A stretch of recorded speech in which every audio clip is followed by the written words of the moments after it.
Hello साथियों, सभी का स्वागत है एविएशन नॉलेज की इस क्लास में। तो ये क्लास नंबर अपनी 4 होने वाली। कौन सी क्लास नंबर 4 होने वाली है? और 3 क्लासेज हमने इसकी ले ली है, तो आप वो जाके देखिएगा। और आपको कौन से सब्जेक्ट की और कौन से कोई डाउट है तो आप इस वीडियो के कमेंट बॉक्स में कमेंट कर दूँ। हम जल्द ही आपके डाउट सॉल्व करने की कोशिश करेंगे। चलिएगा, एक बार बोल दीजिएगा जय हिंद, और चैनल को सब्सक्राइब कर दीजिए और वीडियो को लाइक कर दीजिए। देखो, पिछली क्लासेज में हमने बहुत सारी चीज़ें देखी थी। देखो क्या क्या देख लिया था। देखो इतने सारे क्वेश्चन देखे थे।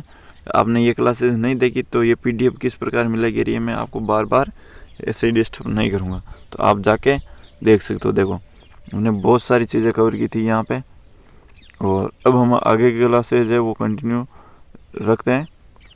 चलिएगा, लेकिन फिर भी आपको मैं कुछ चीज़ें बता देता हूँ, यहाँ पे बता देता हूँ एयरपोर्ट के ऊपर।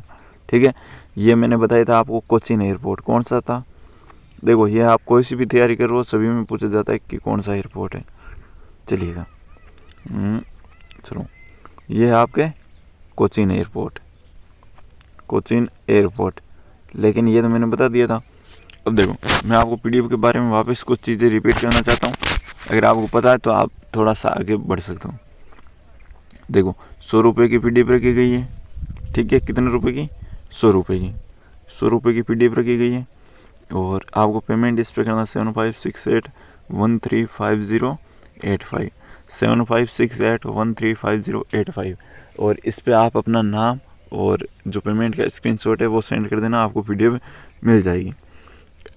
अब आपके लिए और क्या है, एक गिफ्ट देने वाला हूँ आपको। गिफ्ट ये है कि आपके एक 3 घंटे की मैराथन क्लास आएगी। कितने घंटे की? 3 घंटे की। तो 3 घंटे की मैराथन क्लास के लिए कौन कौन तैयार है? ज़्यादा कमेंट आएंगे तो मैं आपको वो क्लासेस दे दूंगा। ठीक है, आप बताना कि सर हम तैयार है, 3 घंटे की क्लास लेके आइए। ठीक है, तो आपको मैं उसमें पूरा रिवीजन करवा दूंगा, और कब लेके आनी है ये भी आप कमेंट बॉक्स में बता देना।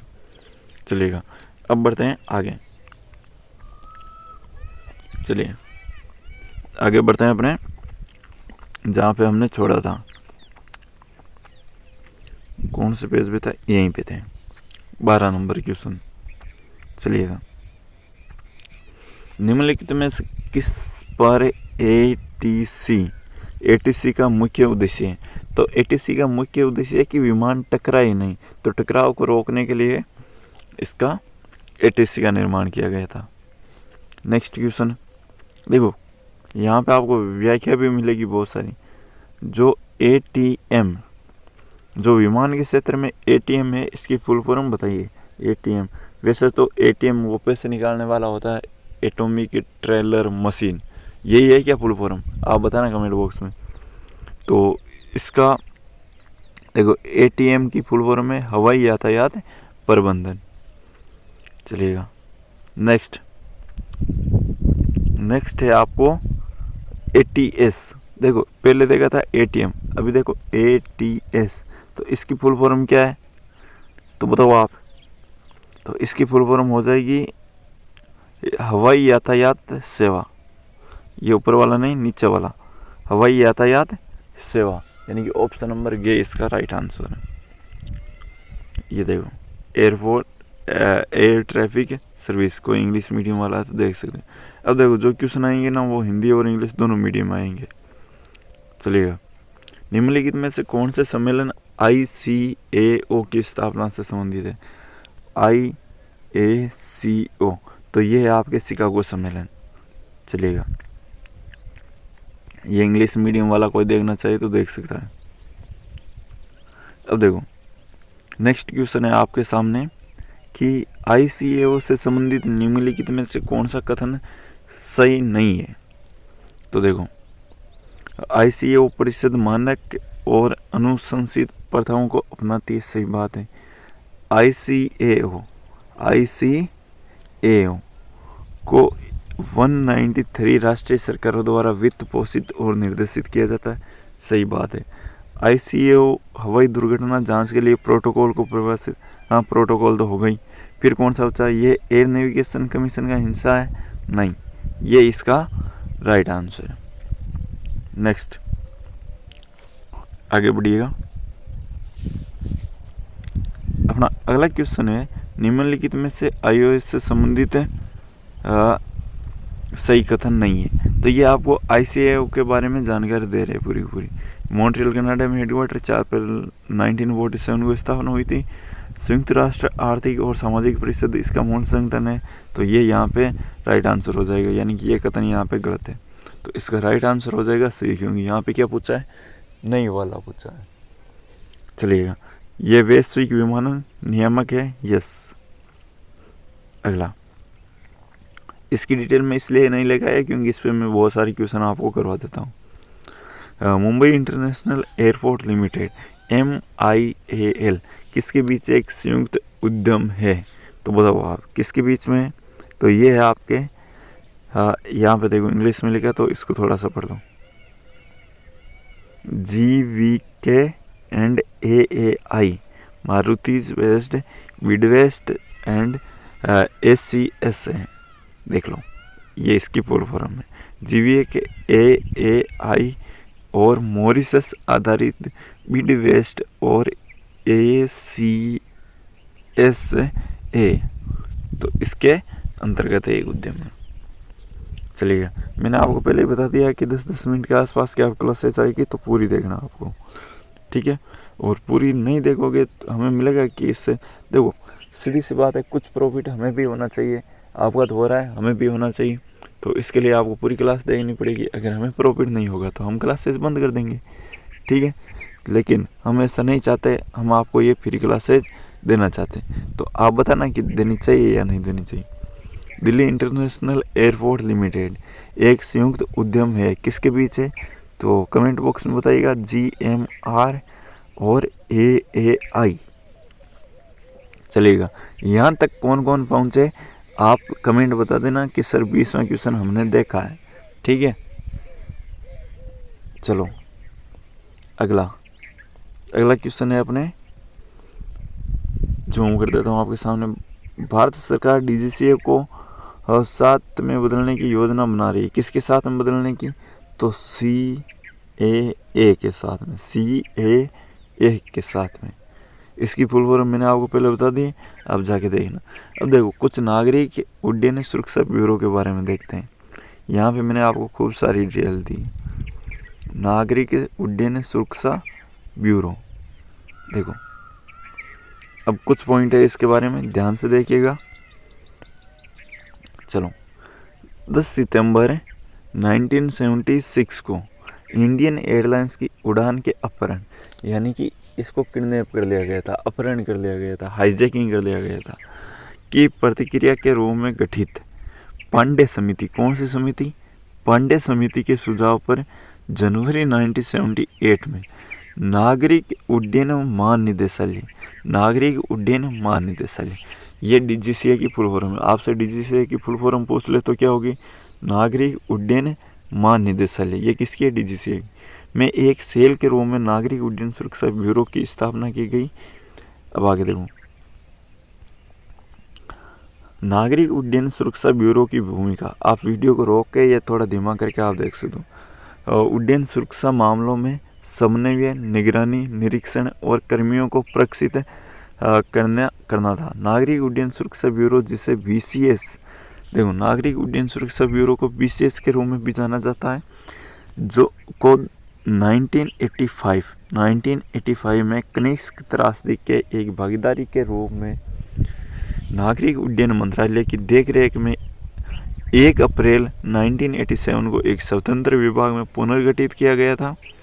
अब देखो, BCS की मुख्य जिम्मेदारी पूरे, अब देखो जिम्मेदारी क्या है इसकी, BCS की पूरे भारत में अंतर्राष्ट्रीय और घरेलू हवाई अड्डों पर नागरिक उड़ानों की सुरक्षा के संबंध में मानकों का और उपायों का निर्माण करना है। नागरिक उड्डयन सुरक्षा ब्यूरो भारत में नागरिक उड्डयन सुरक्षा के लिए एक इकाई है। यह है पुलिस महानिदेशक के एक, चलो थोड़ा जूम कर देता हूँ, बहुत अच्छे चीज़ें हैं यहाँ पे आज, देखो तो ध्यान से देखना इसको पूरे को। चलिएगा, थोड़ा सा और जूम कर देता हूँ आपके सामने। चलो पढ़ते जाना आप इसको। महानिदेशक के रैंक के एक अधिकारी द्वारा नियंत्रित किया जाता है, यानी पुलिस रैंक का एक महानिदेशक अधिकारी होता है, इसकी रैंक का तो तैयार इसके द्वारा नियंत्रित कंट्रोल में किया जाता है और इस सुरक्षा आयुक्त के रूप में नामित किया जाता है। नागरिक उड्डयन सुरक्षा ब्यूरो अंतर्राष्ट्रीय नागरिक उड्डयन संगठन ICAO के अनुबंध 17 के शिकागो सम्मेलन के कार्यान्वयन के लिए प्रमुख प्राधिकरण है और राष्ट्रीय नागरिक उड्डयन सुरक्षा कार्यक्रम को लागू करता है और उसका रखरखाव भी करता है। नागरिक उड्डयन सुरक्षा ब्यूरो का हेडक्वार्टर कहाँ पे, ये यहाँ पे आपको नोट रख। नागरिक उड्डयन सुरक्षा ब्यूरो इसका हेडक्वार्टर है आपके नई दिल्ली में। किसका? नागरिक उड्डयन सुरक्षा ब्यूरो का। चलिएगा, इसके 4 क्षेत्रीय कार्यालय, इसके कितने कार्यालय? 4 हैं। कहाँ कहाँ पे? जो देखो, जो अंतर्राष्ट्रीय हवाई अड्डों यानी कि दिल्ली, मुंबई, कोलकाता और चेन्नई में स्थित है। कहाँ कहाँ पे? दिल्ली, मुंबई, कोलकाता और चेन्नई। ये अपने अंतर्राष्ट्रीय हवाई अड्डे है कि नहीं है? तो आप बोलोगे जी सर है। सुरक्षा उपयुक्त CA रैंक का एक अधिकारी क्षेत्रीय कार्यालय का, देखो CA रैंक का एक अधिकारी क्षेत्रीय कार्यालय का प्रमुख होता है, CA का। और पुलिस रैंक का महानिदेशक किसका होता है? वो होता है, कमेंट बॉक्स में बताना। आपको थोड़ा सा भी ध्यान है तो आप कमेंट बॉक्स में लिखना। संगठन हवाई अड्डों ऑपरेटरों, एयरलाइंस ऑपरेटरों और उनकी सुरक्षा एजेंसियों के लिए ICAO के शिकागो कन्वेंशन के अनुबंध 17 के अनुसार विमानन सुरक्षा मानकों का निर्धारण करता है। अब देखो, जो AVSEC उपायों को लागू करने के लिए जिम्मेदार है, सुरक्षा नियमों और विनियमों के कार्यान्वयन की निगरानी करना और सुरक्षा आवश्यकताओं का सर्वेक्षण करना एक अन्य पहल है। ठीक है, जिस पर नागरिक उड्डयन सुरक्षा ब्यूरो देखता है। इस संगठन के अधिकारियों को यह सुनिश्चित करते हैं कि सुरक्षा नियंत्रणों को लागू करने वाले व्यक्तियों को ठीक से प्रशिक्षित किया गया है और उनके पास अपने कर्तव्यों को पालन करने के लिए आवश्यक सभी स्तर की दक्षताएं हैं। नागरिक उड्डयन सुरक्षा ब्यूरो द्वारा नियमित रूप से विमानन सुरक्षा मामलों की योजना बनाना और समन्वय करना और पेशेवर दक्षता और सुरक्षा कर्मचारियों की सतर्कता का परीक्षण करने के लिए डमी जांच करना भी नियमित रूप से किया जाता है। आकस्मिक योजनाओं की प्रभावशीलता का परीक्षण करने के लिए, अब देखो आगे और कुछ चीज़ें, अभ्यास और विमानन समूह की परिचालन जागरूकता विशेष रूप से इस इकाई द्वारा आयोजित की जाती है। आप देखो इस वीडियो को 2-3 बार देख लेना, आपको याद हो जाएगा अपने आप। अब देखो, एयरलाइंस एडमिनिस्ट्रेटिव कंट्रोल, ये AAC की फुल फॉर्म जो अभी हमने पढ़ा था। चलिए आगे बाकी के क्वेश्चन करेंगे नेक्स्ट वीडियो में। वीडियो तो मैं अभी तैयार कर रहा हूँ, लेकिन आपको मैं अगले वीडियो में बताऊँगा। तो यहाँ तक पहुँचे तो आप चैनल को ज़रूर सब्सक्राइब कर दें। चलिएगा, तो आप ज़रूर चैनल को सब्सक्राइब करके रखें ताकि कोई भी वीडियो आए आपको जल्दी से उसका नोटिफिकेशन मिल जाए। और हमें भी आपके सब्सक्राइबर और लाइक करने से मोटिवेशन मिलता है और आप वीडियो को पूरा देखा करो। तो अगर किसी को वीडियो खरीदनी है तो ख़रीद लेना। एक बार फिर से बता देता हूँ किस प्रकार खरीदनी है।